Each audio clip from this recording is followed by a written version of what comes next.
Bojo Gachekwe Ndishna Kazma Kwendo Demo Jibwe Anishinaabe and Dao. I appreciate that very kind and generous introduction. I'm coming to you today from Treaty 1 territory, where I work at the University of Manitoba, and I'm originally from, as was noted, Wisconsin, where I would have to give you a long list of treaties in order to give a treaty acknowledgement. I do have a little bit of a PowerPoint to share with you today. As noted, I'm a historian. And so I'm going to give a bit of history, but in my current position, I'm also working in how we can think about decolonizing educational institutions. So in trying to unpack some of that, I've also come to think a lot about how we understand histories and how histories influence the work that we continue to do. So I'm going to sort of weave all of these things together as we kind of go through this talk today, and I certainly welcome and look forward to your questions at the end. So certainly we're going to talk about impacts of colonialism, and I think it's in particular important to note that racism can exist independently of colonialism, but colonialism is always supported in part through racist ideologies and policies that assume the settler population has a natural, inevitable moral, social, cultural, and economic superiority. And this is going to be a very difficult narrative to displace. And I'm going to kind of go through some of that. So we talk a lot today about systemic racism and colonialism and the way that these intersect in the creation of kind of a deficit model and an idea of the things that are wrong with us on the assumption that they are inherent, that they are what we're born with, rather than recognizing that many of the difficulties that we face are outcome inequalities. The poverty or unequal education are a result of federal policies rather than who we are. And changing that narrative is difficult for a variety of reasons. First of all, the way that nations construct histories has over time been as origin stories, as I almost call them origin myths. And the justification for this has been the importance of building a civic identity in which citizens are proud of their country. This means that how history is taught becomes very political. And when we reframe history, we challenge people's very identities. And this is why people can be very resistant and denialist when presented with historical truths that were not instilled with them as they were raised. This has long-lasting implications, as we'll see. One of the pieces that we see today, and I think this is all, overall part of society, is the way that we justify things. And I emphasize this in this context in which we can all find corners of the internet where we talk to like-minded people and don't necessarily listen to, I would say that there are many corners of the internet where they are truth challenged. So how does that happen? How do we get destabilized from the truth? And how do we then pull people back to the truth is a very important question that I think is very pertinent to governance. So this is actually kind of a chart of what systemic justification looks like. And what you have is the justification of the individual being reinforced by justifications used by the group, being reinforced by the system as a whole. And this goes to kind of a historical reality that I point out to my students. There are very few people who are sociopathic enough that they get up in the morning and say, great, who can I hurt today? What kind of evil and mischief can I do? Those kinds of Disney villains are rarely a reality. It is people finding justifications for their own self-interest that is validated by a group that becomes incorporated into systems. So breaking these kinds of feedback loops is really important. So what I've started talking about are the enabling narratives that justify the system within that has developed in North America. So here's, I mean, and this is sort of a running list. There are certainly more, but these are ones that you know, you can trace out as pervasive across media, literature, you know, radio, music, all kinds of things. So first of all, and what I think is most damaging is wilderness, the North America as an empty wilderness. And so today when I give lectures on or trainings on campus, I often ask people how many of them have been to a national park, you know, this year. And usually about half the room raises their hands, you know, and you can ask about, you know, what was evoked, what did you enjoy? But the reality is that there is no national park that was created without the removal of indigenous people. The very first national park in the world created in the United States was created by the removal of 7 bands of indigenous people, numbering more than 1,000 individuals. So the reality is we've created this false narrative of wilderness, and in creating a false narrative of wilderness, this idea that either nature is best left untouched, which is a reason not to allow us into our lands, or that wilderness means it's unused and therefore can be developed in various ways.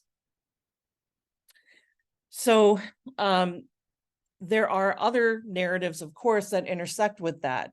The narrative that indigenous people were aimless wanderers with no forms of government and no sense of land ownership. And in a moment, I'm going to share quotes with governments in North America over time, primarily Canadian governments, that all evince this idea. Ideas that indigenous peoples prefer dependency, that indigenous peoples did not practice agriculture, that indigenous people were illiterate. All of these kinds of pieces are put forward as part of these understandings, as well as initial population statistics and assumptions about how many people were in the Americas prior to European arrival. So these all get woven together into a justification narrative that has had profound impacts on federal policies as they're developed.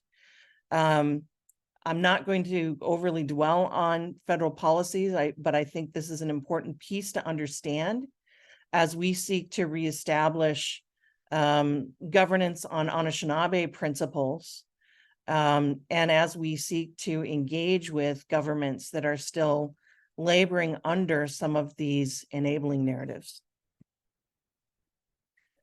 So I talked a little bit about the impact of education.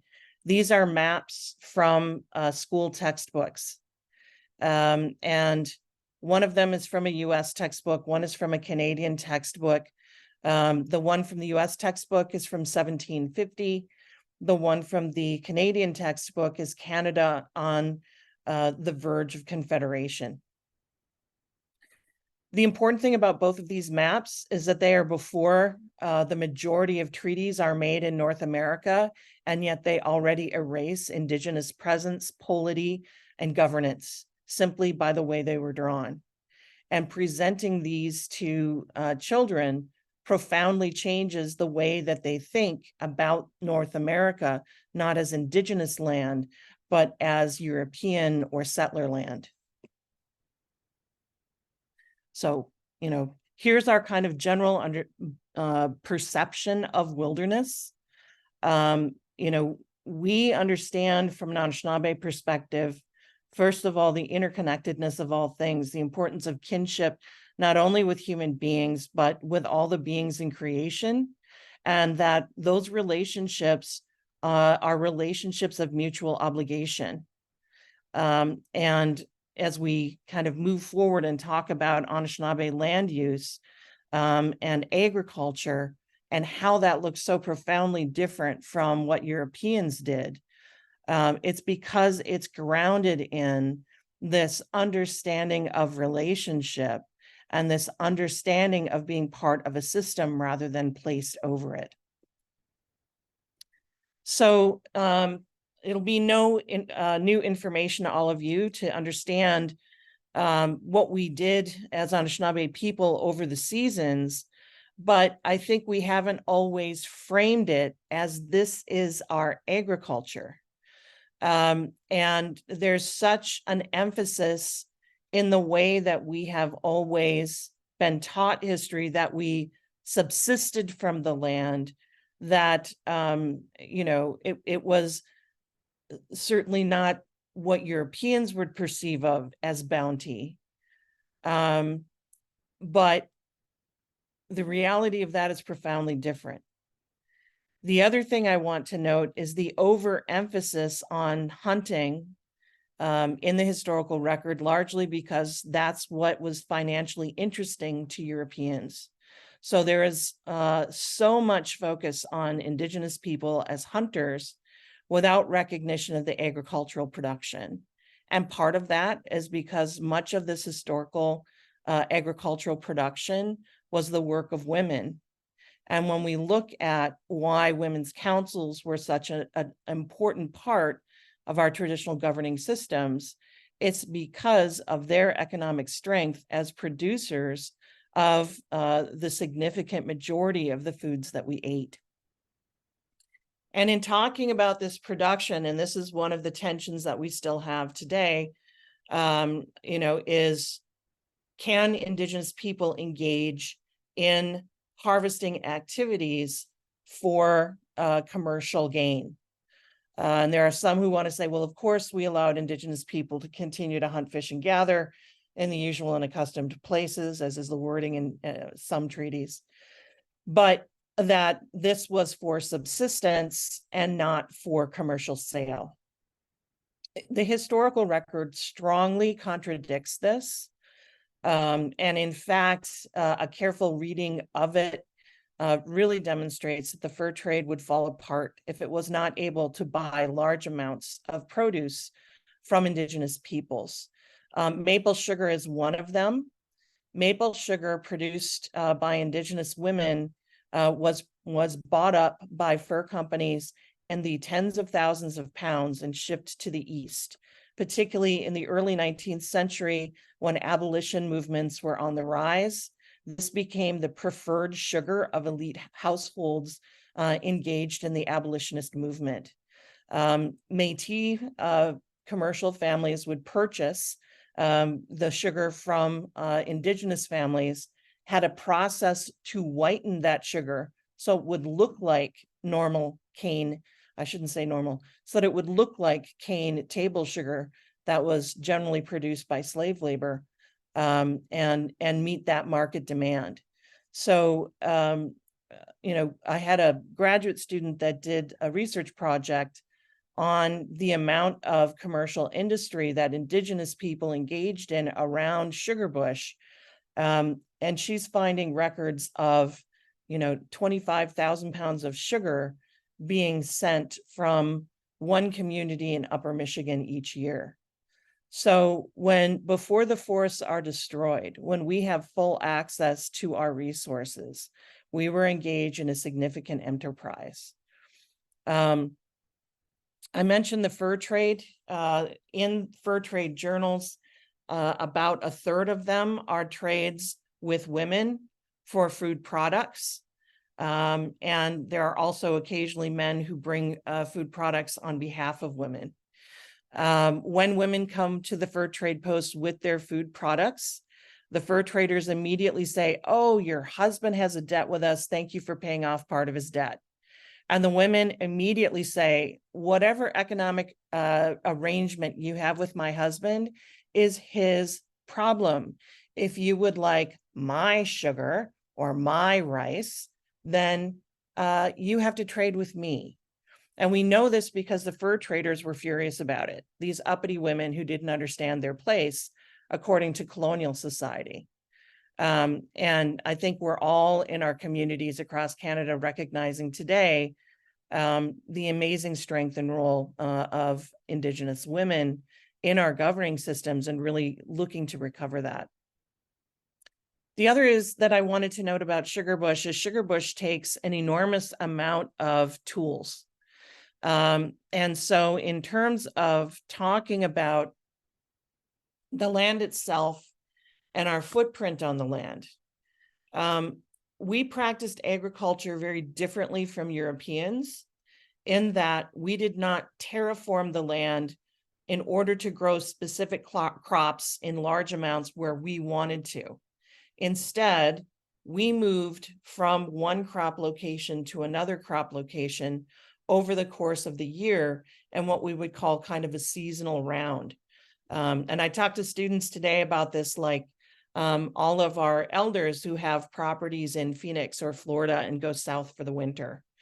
It is not assumed that their summer homes are now abandoned and therefore can be moved into and simply taken. We understand that they are coming back to those spaces on a regular basis.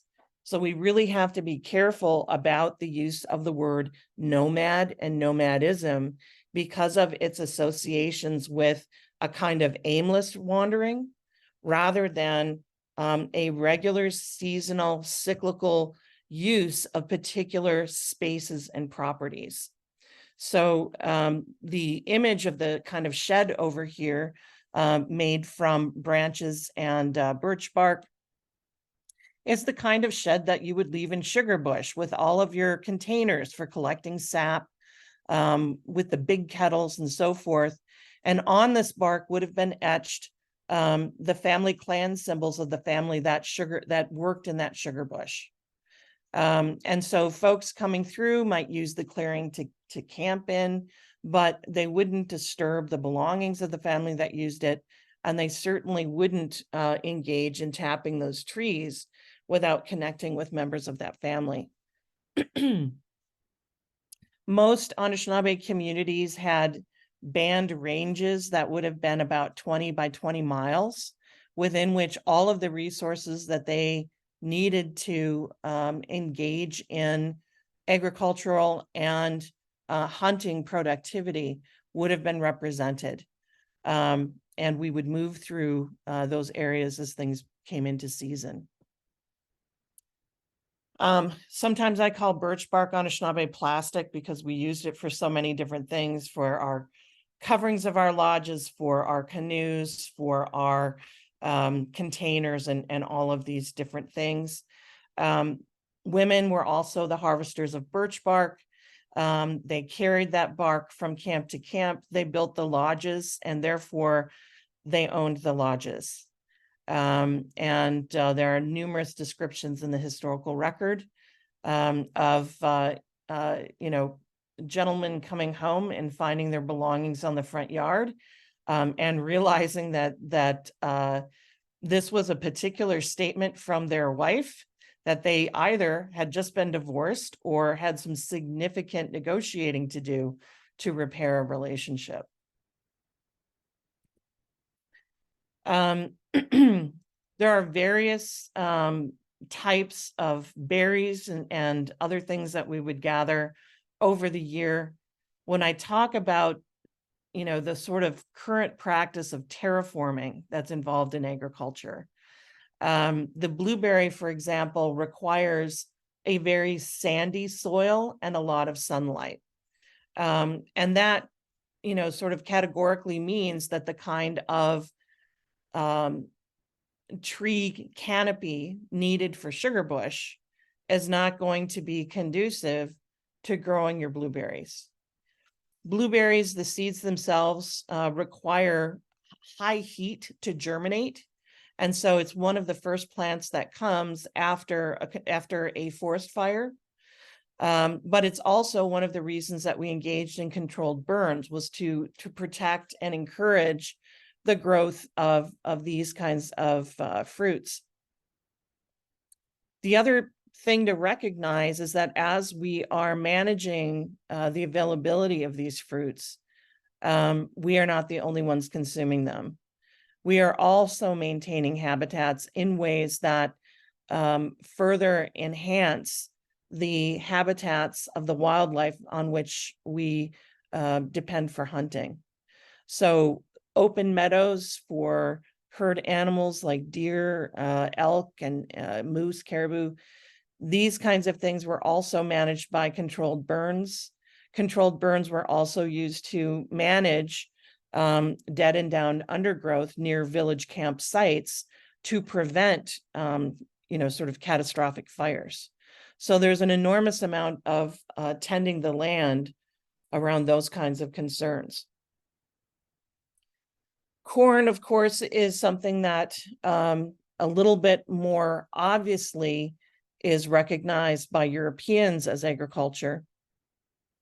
Corn is domesticated in the Americas, I believe, 7,000 to 9,000 years ago in kind of Central America, and gradually makes its way north.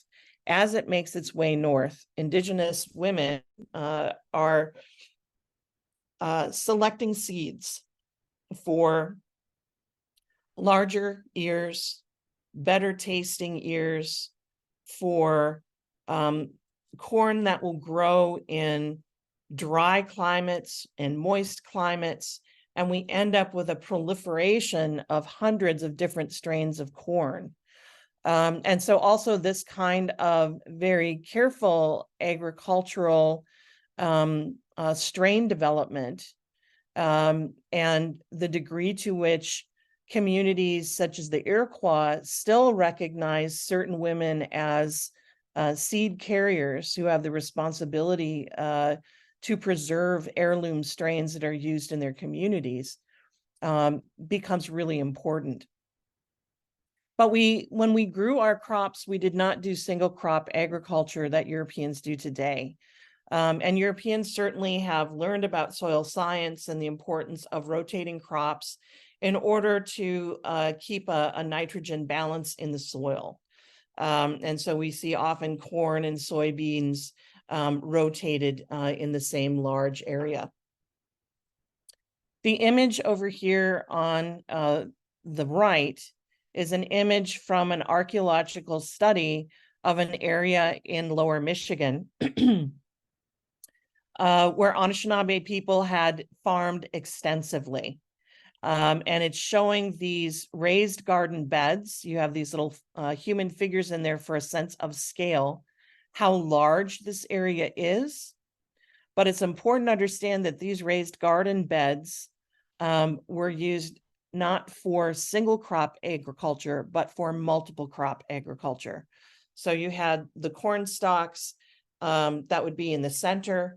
Then the beans would be planted around the corn so that they could wind up that corn as a trellis, and the squash planted kind of along the edges where their big leaves would provide a degree of shade and help keep the moisture in the soil in those lower areas to even out the moisture content. So certainly we can see that this is a vast agricultural engagement. A historical record includes a lot of descriptions of the vastness of indigenous agriculture. Unfortunately, it is often in military records and the descriptions of officers who are in the process of destroying it. And what that means is that, for example, if you have cut down the orchard trees as a part of the process of a military expedition, if you have burned over all of the crops as the result of a military expedition, when the settlers come in, will they recognize and understand the agricultural productivity that had happened there before? We also, of course, harvested medicines. And here are some of the ones that we commonly still harvest today: sage, mullein, bergamot, hyssop. And the image of the bergamot field is actually from the farms that the Oneida Nation in Wisconsin has today. They actually have a tea shop on their urban reserve where they have bergamot and other types of teas based on their own growth and production. So one of the things that I think even today, as we think about how we harvest, we've gotten to a point of we're going into a national park. We can't do things like controlled burning or even sort of changing the space to allow these plants that we want to grow to expand. And we've come to sort of accept that this is kind of a practice of, and I say this generally about gathering.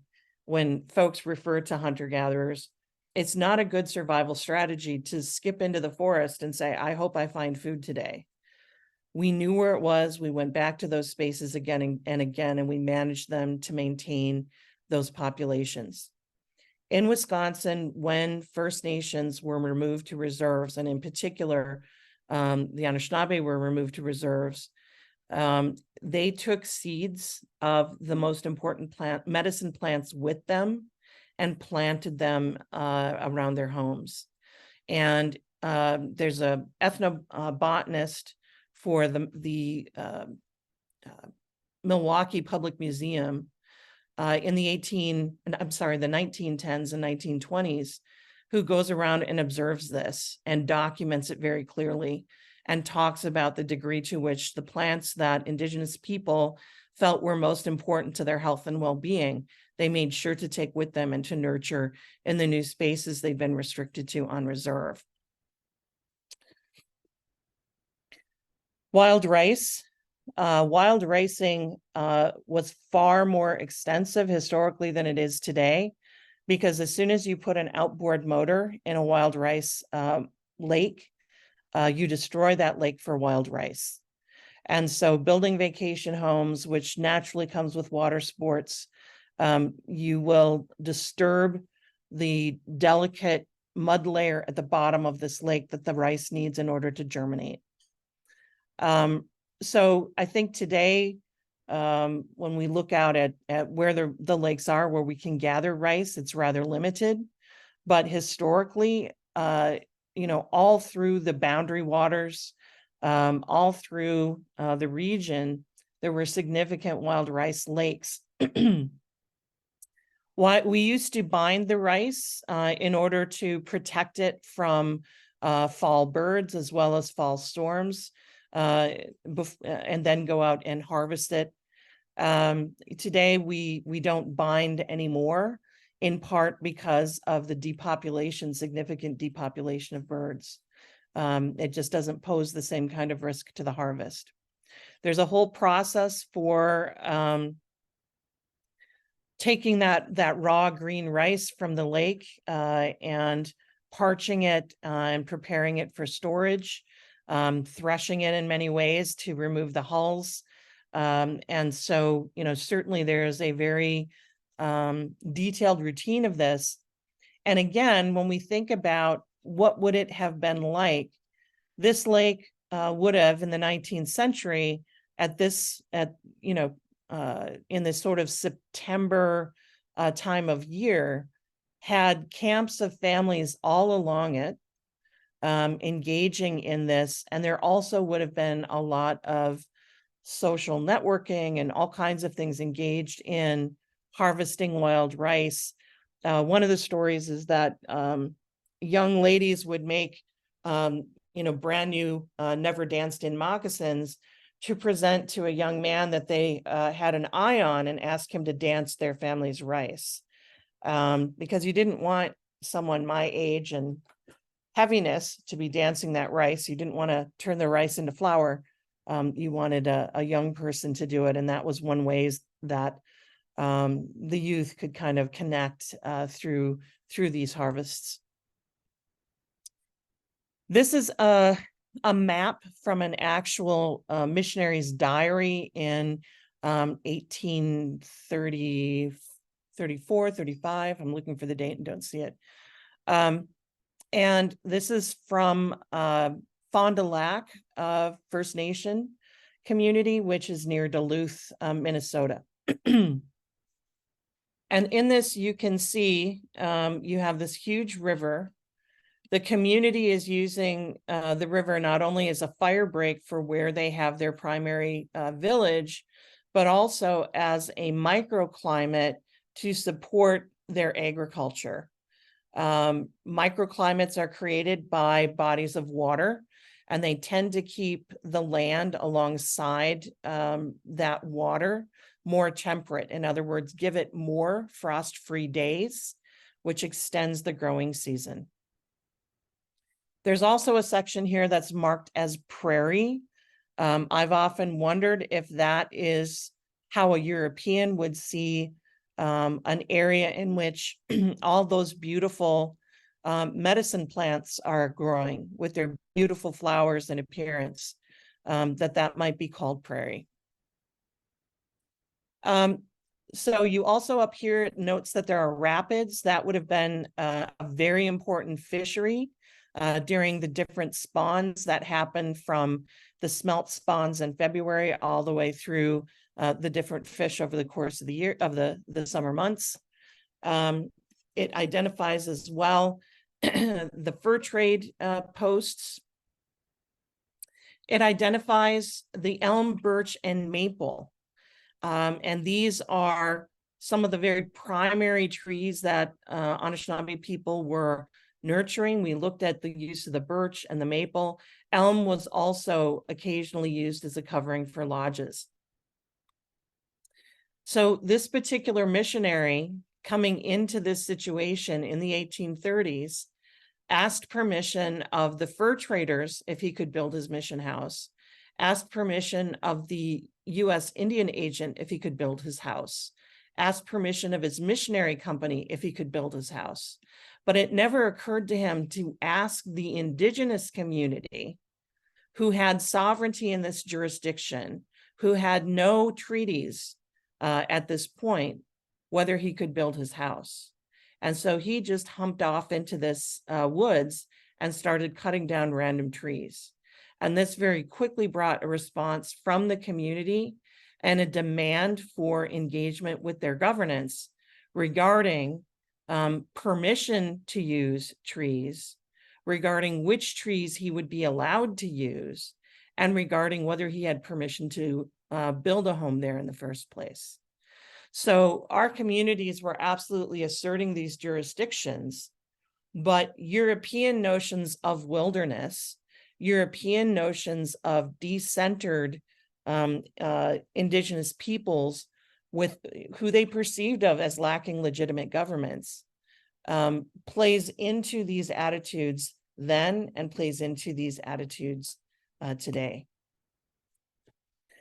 So, and I apologize for not having pretty pictures here, but I wanted to kind of talk about the structures of Anishinaabe governance at the time of treaties. Kinship networks are important. And as I mentioned, the kinship networks are not just the kinship networks among the people, but the kinship networks with the land, the animals, the places. That one of the primary responsibilities of leadership was to manage those resources within that kind of roughly 20 by 20 space that a community would use. Maple stands, the older old growth trees, you can tap up to 3 times on a single tree. But after about 5 years, there's diminishing returns. There's less sap that's produced, and you need to let it rest. Trap lines. Certainly you can watch the birth rates and try to manage things, manage how many animals are taken carefully through that careful observation over the year. But there are always unforeseen diseases and droughts and other conditions that arise, that periodically you want to let areas repopulate. So understanding those kinship networks, both in terms of how the human community related to and governed itself, and as well as the way that it related to the land and the obligations to the land, are important to understand. Decisions were consensus driven, which takes time. I talked about on the previous slide this conflict with the missionary. That conflict took about 6 to 8 months to resolve. And essentially, there were two groups within the community. One group that had sort of said, well, we need to learn English. We know that treaties are coming. We don't have them yet, but they're on the way. We need to understand what's being said to us so we're not swindled. But also some people that were starting to choose Christianity for their own reasons. Other portions of the community felt that this particular missionary was unusually arrogant and certainly wasn't recognizing community laws. So some people said, maybe he doesn't know how our governance worked. And they spent a lot of time, going to his house and trying to explain the governance to him, which, he completely missed the point of. But it gives us a view into how these various individuals who are all kind of leaders of their extended families. In my book, I use the term Kizhi Anishinaabe, which is a term that comes from the historical documents. And it's recognizing these individuals who have the responsibility to serve on the community council. So that consensus takes a long time, but that consensus is allowed to move forward. And the council meeting, in many ways, happens at the point that we've developed the consensus and we're ready to explain it forward. There's still a certain amount of final discussions, but there are many, many side discussions between people, explanations, clarifications that are happening along the way. I've already kind of covered a primary concern for the land. In addition to, these formal councils, the clan leaders, the women and the youth. And I identify those councils in particular because we see throughout the chiefs that interact with fur trade and settler officials consistently identify who they are speaking for. They will say, these are not my words. These are the words the women asked us to communicate to you, or the words of our youth. And are very clear on the origin of the concern that's being expressed. And it's my understanding, even in our language, there are a lot of signifiers that identify, for example, the difference between I saw this myself and my sister saw it and I am just relating it to you. So these kinds of things were our leaders tried to explain very clearly in English when meeting with officials. In descriptions of treaty councils, they literally kind of describe the treaty circle as the clan leaders, the Kizhi Anishinaabe, in the center circle, surrounded by the youth, surrounded by the women. And so all are present at our treaty gatherings prior to settler governments interfering and trying to change our governance. Our inclination is that when it concerns the people, all the people go, and all of the people in some ways participate. While during the point of discussion with the settlers, It's primarily the clan leaders that are posing questions and giving responses. But then they will often say, we can't give you a decision now. We have to speak with our people and come back tomorrow. And so after a long, grueling day of negotiating with the settlers, they then are going camp to camp to talk about these proposals, to get the feel of the families that they represent and bring those back the following day. So, when we talk about our leaders being incredibly selfless, that is an enormous commitment of time to go around and collect and drive the consensus and bring it forward. There were other leadership roles in addition to that basic governance, and certainly that structured governance that kind of managed the land is what is engaging with the settlers at treaties, because it's the land that's being discussed. Internally, there are also records that talk about how we managed land with one another.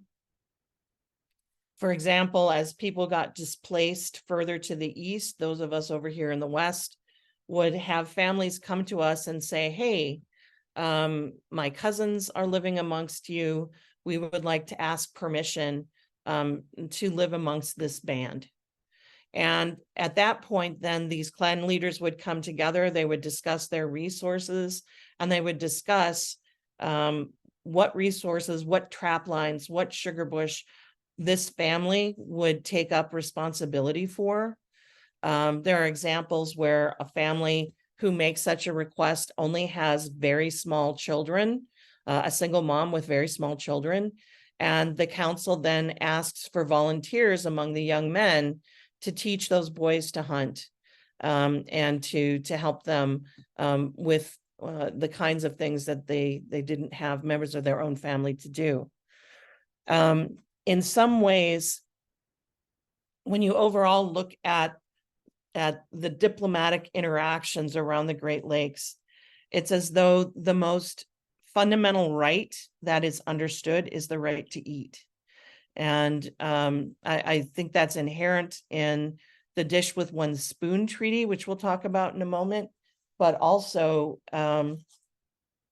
is simply inherent in the way that when outsiders came and said, we are hungry, could we join your community? Could we access its resources? Communities found ways to do that. And as we move into the fur trade, where being able to trade furs for European military technology that protects your community, both from settlers and from indigenous nations with whom you're in conflict, they have this very interesting provision that I've seen laid on new families joining the town. Here is your trap line. You can trap and eat these animals, but you must contribute the furs to the community. So these kinds of conceptions come in.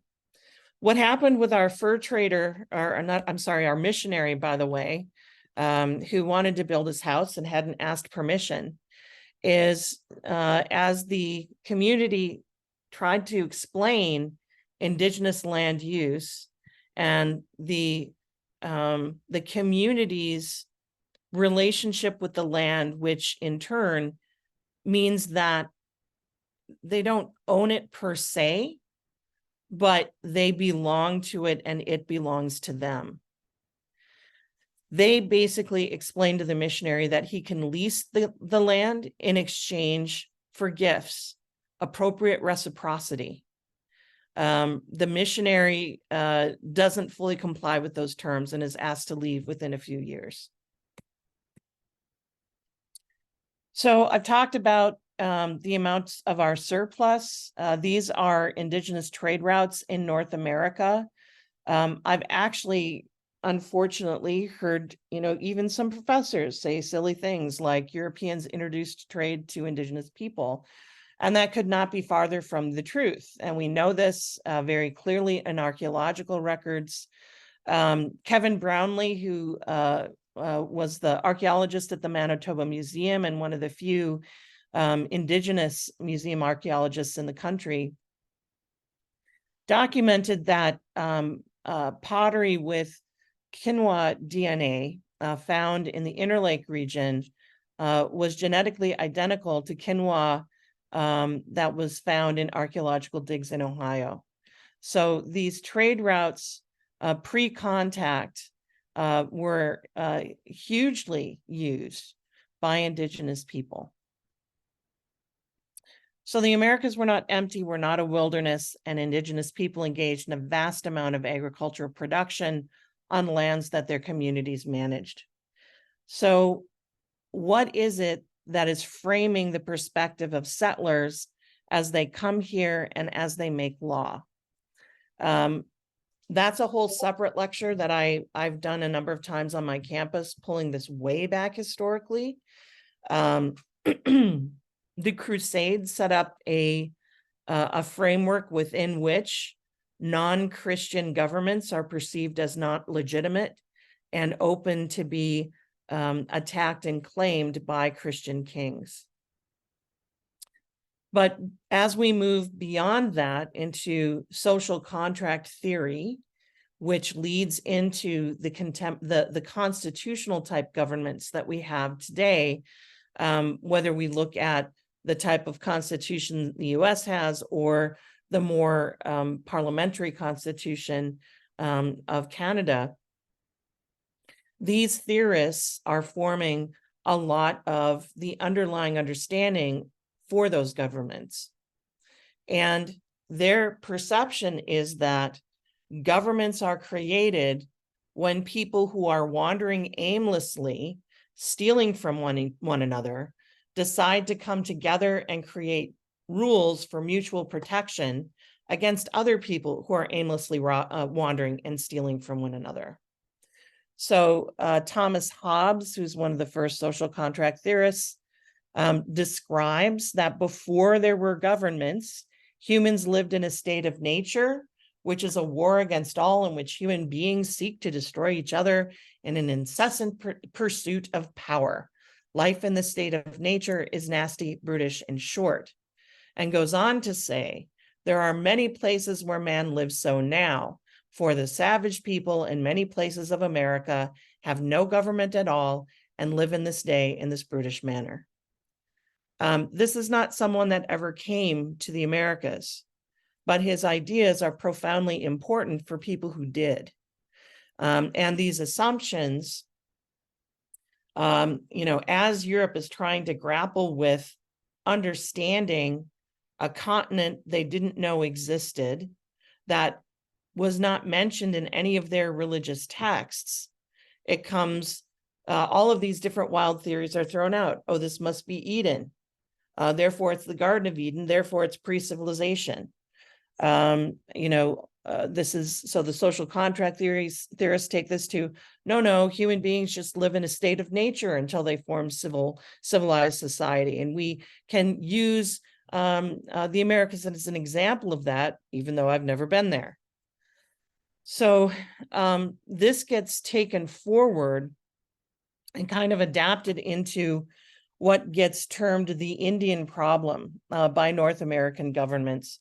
The Indian problem is that tribes are wild and uncultivated. They hunt furs during a great part of the year for the Hudson Bays Company. In the winter, they live principally on the precarious and scanty hunt of hares, partridges, and occasionally reindeer. In the summer months, they subsist mostly on fish, and many of them are clothed in hare skins sewn together with basswood bark.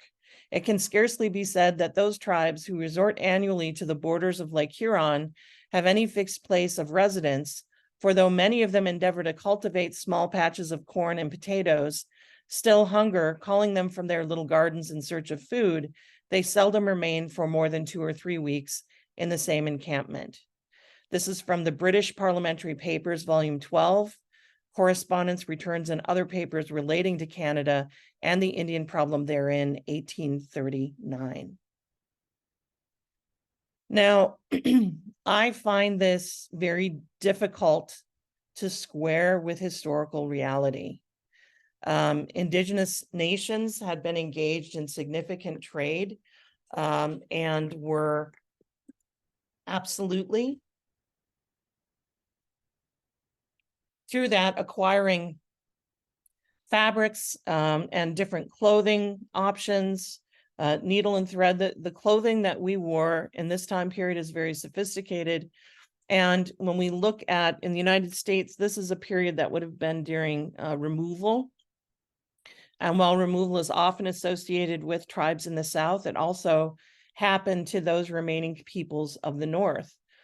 And many of the nations east of the Mississippi River had attempted to adapt their clothing, their agricultural practices and other things in order to remain in those places.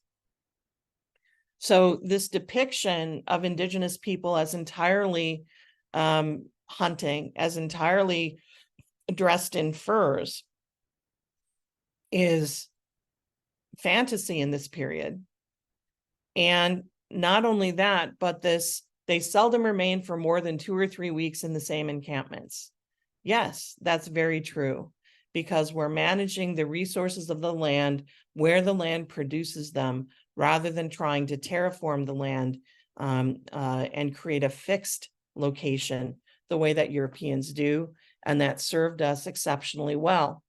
To the extent that people would have been hungry by 1839 near Lake Huron, that's getting into encroachment. That's getting into the pressures that European livestock, which in this period was set loose to forage and then were gathered up based on their brands, so pigs and so on. These are competing with the animals that are there. And very early on, up through restriction onto reserves, there are a lot of conflicts between settlers and Indigenous people about settler animals eating Indigenous crops, and Indigenous people killing those animals because the settlers would not control them, and going on from there. John A. Macdonald, we all know and dislike his name. He believed it was necessary to separate Indigenous children from their parents, telling the House of Commons in 1883, when the school is on the reserve, the child lives with his parents who are savages. He is surrounded by savages, and though he may learn to read and write, his habits, training, and mode of thought are Indian. He is simply a savage who can read and write. And so these ingrained enabling narratives of wilderness and what it means to live in a wilderness are continuing to move forward and influence policymakers. This is journal articles. These were very common in the early 20th century. This one's from 1905 on vanishing Indian types, and going into these ideas that Indigenous people, because they were quote unquote savage, would inherently vanish in the face of a rigorous modern civilized society moving in. All of these ideas pervade and underpine the policies that we get from these eras. And really, when we look at the way that there is a disdain for consultation in terms of mining expansion, hydro expansion, and pipelines and so on, there is still this assumption that the needs of settlers outweigh the needs of Indigenous people and over what is proper and improper land use. And so even though we're talking about these things at a remove, they are still problems that we deal with today and need to challenge, not just in political spaces, but in the ways that we talk about our history. So looking at the agreements that we engaged in, and I do want to leave some time for discussion, so I'll try to go through this rather quickly. Peace of Montreal in 1701, it's the first treaty that we see Anishinaabe people directly signing. And you can see the clan symbols and name marks of the various folks. We had a written system. It was pictographic. It was used extensively for recording Midewiwin information, but it was also simply used to communicate on birch bark between families and different things like that. So the idea that we were illiterate is fully incorrect. The Dish with One Spoon is a treaty that unites the peoples of the Great Lakes. And the iconography of the Dish with One Spoon is the sense that all of this land is one dish from which we all must eat with the same spoon. And so the strength of this confederacy was the commitment that no land would be ceded without the permission of all of the chiefs of all of the communities throughout it. This becomes a significant point of resistance to Canadian and especially American expansion between, in particular, Pontiac's revolt in 1763 and the War of 1812, when it's kind of becomes less relevant.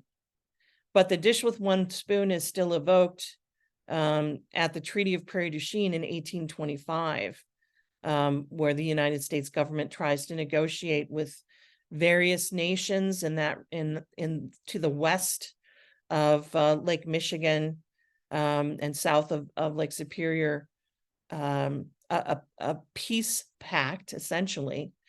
Treaty of Prairie du Chien is simply understanding Indigenous territorial governance.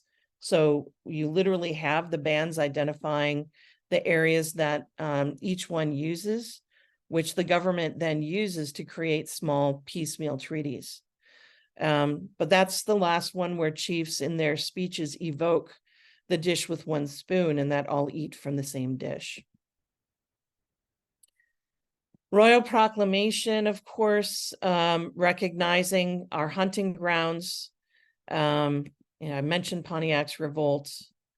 The Ohio Wars are probably something that you're less familiar with here historically, but is one which most definitely Anishinaabe people from both sides of the border were involved in. And this was preventing expansion into this Ohio Valley, which is governed by this really important Ohio River trade route, but also is just enormously bountiful agricultural land.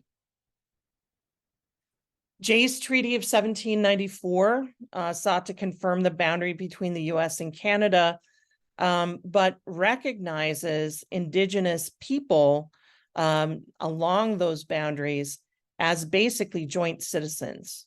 Currently, the United States recognizes this, but Canada does not. So Indigenous people can cross into the US, get a social security number and get work without going through the immigration system. But it doesn't work that way in the other direction. A number of universities in Canada have started talking about, or even I believe it's Saskatchewan and Toronto, that are recognizing in-province tuition for Indigenous people from the US in recognition of this treaty. So what are other ways that one might want to take a look at some of these agreements and see how they could be effective if implemented today? Here's the Selkirk Treaty, which is important for the Treaty 1 area where I live. You can see literally on this map the clan symbols of the clan leaders of the specific territories that their families are accessing. This is a map in the way that Indigenous people drew maps. It's not necessarily perfect to scale, but the landmarks are very clear, and you can see the connection with the lake systems over here and over here.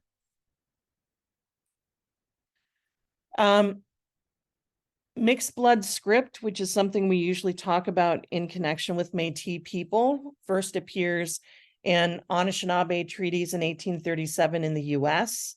The Pine Treaty with Anishinaabe people had our leaders urging that their mixed heritage relatives also be recognized for land that's ceded to the US or under use by the US. And $100,000 was then allocated to be distributed to persons of mixed heritage. There's also increasing use of script. The script is for pieces of land. Rather than putting that land near the reserves so that blood and kinship ties could be maintained, the script was often offered in locations far away from Indigenous communities, and it becomes a way to separate Métis families from First Nation families. And in general, the roles that are made at this time, mixed heritage people, some chose to declare themselves essentially First Nation and move to the reserves, and some chose to take the script. Under this treaty, 880 individuals who believe themselves to be of mixed heritage made claims, those would have to be reviewed by some government body, and rejection was based not in residing in the ceded territory or not related to treaty bans.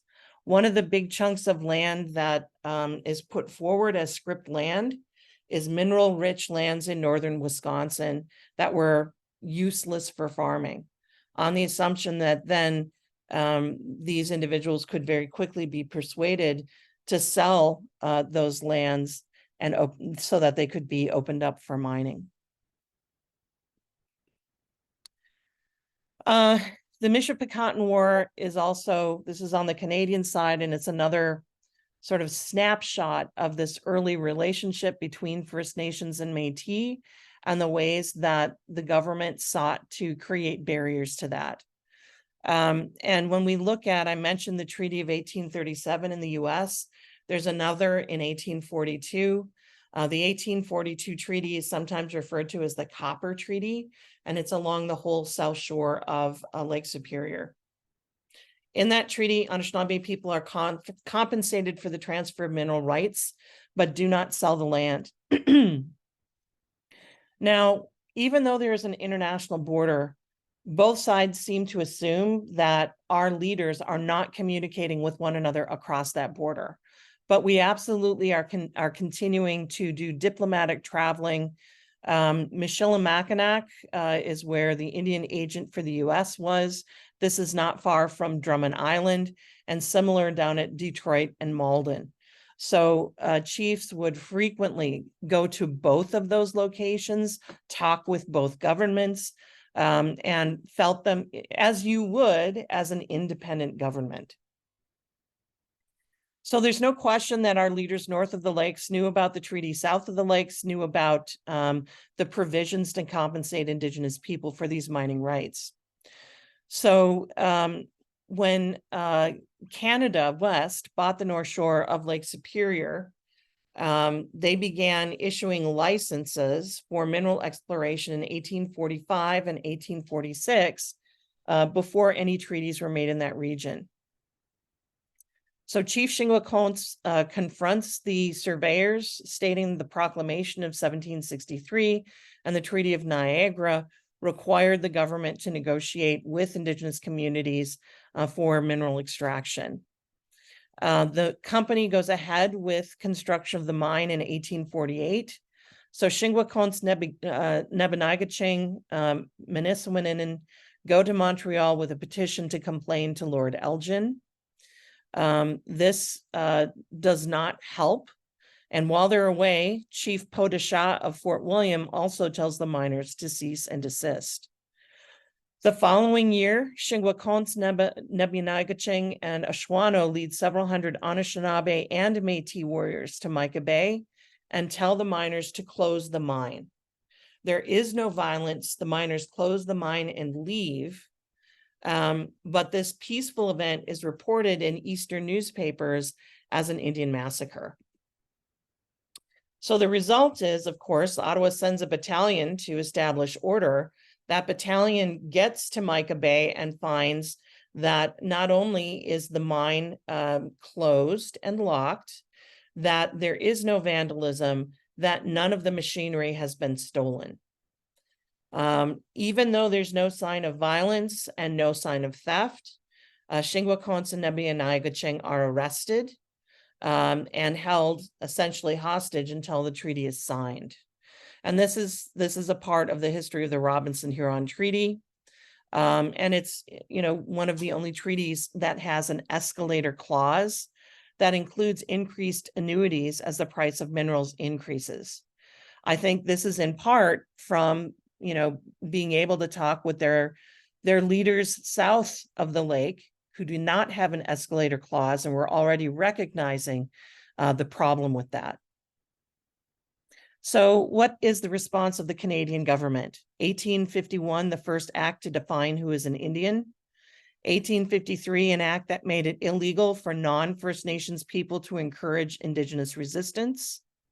And of course, the act to encourage the gradual civilization of Indian tribes of the Canadas. Now, there are a lot of other things going on, but I think that in the context of the Michipicoten War and other actions in which Métis and Indigenous people are working together across their kinship networks, the imposition of federal laws to prevent them from working together is key to recognize.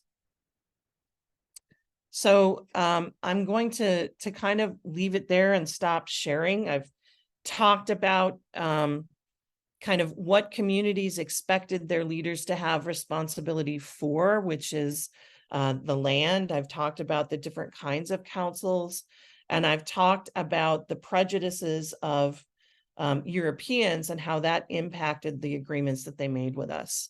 So hopefully that gives us a wonderful groundwork to have a good discussion.